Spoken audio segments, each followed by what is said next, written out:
11th legislative session as governor. And it's been an interesting session. They all have their own unique flavor and unique challenges that come along from time to time, but this has been one that's had fewer bills.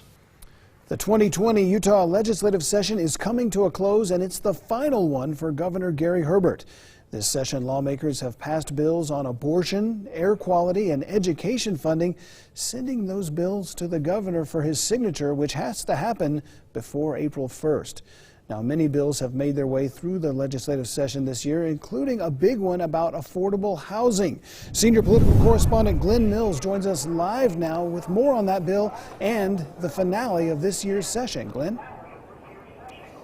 Yeah, Rick, that's a big one because we've all watched as home prices here in the state of Utah have skyrocketed over the last couple of years. Senator Jake Andrig of Lehigh has been taking up that issue. Senator, we're glad to have you with us. Thanks for your time tonight. You picked this up last year. Why was it important for you to pick this up and get it to this point this year? Well, one of the biggest issues we're facing, obviously, and I'm from northern Utah County, is quite literally the prices are just outpacing what people are bringing home with new income. So it's quickly becoming a point where we're pricing our kids out of the marketplace. And that's the scary part about it right there, is how are our kids going to afford to live here, right? Well, 70% of the growth that we're experiencing is homegrown. It's not transplants. So if our children are going to have to look out of state, if they're going to have to move, then the affordable housing issue is a real issue that's going to affect Utah families. So that's where your bill comes in.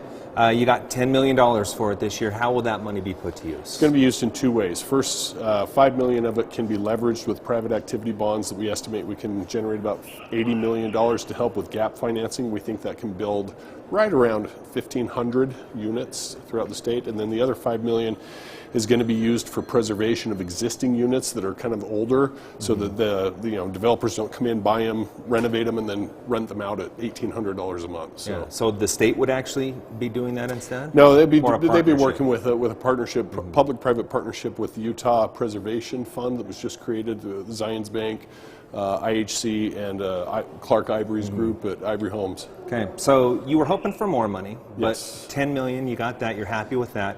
Where does this go? Yeah, because I remember last year, it was a different story. Well, yeah, we didn't get any money last year. This year we asked for more money. We asked for $35 million, and I got 10. But we were thrilled because there was only $80 million of one-time money for the entire state. Getting $10 million of it was huge. That's true. It's been kind of a tough appropriations year. It's been very tough. If you could have got the rest of the money, what else could have been done, and is that what you take now and work into the future? Potentially. One of the things we were looking for was for rental assistance on very low income, 30% area median income level renters. And had we been able to get that, we think we could have helped another probably 800 to 1,000 more families. It's tons cheaper to keep people in their homes as opposed to finding them new places to live.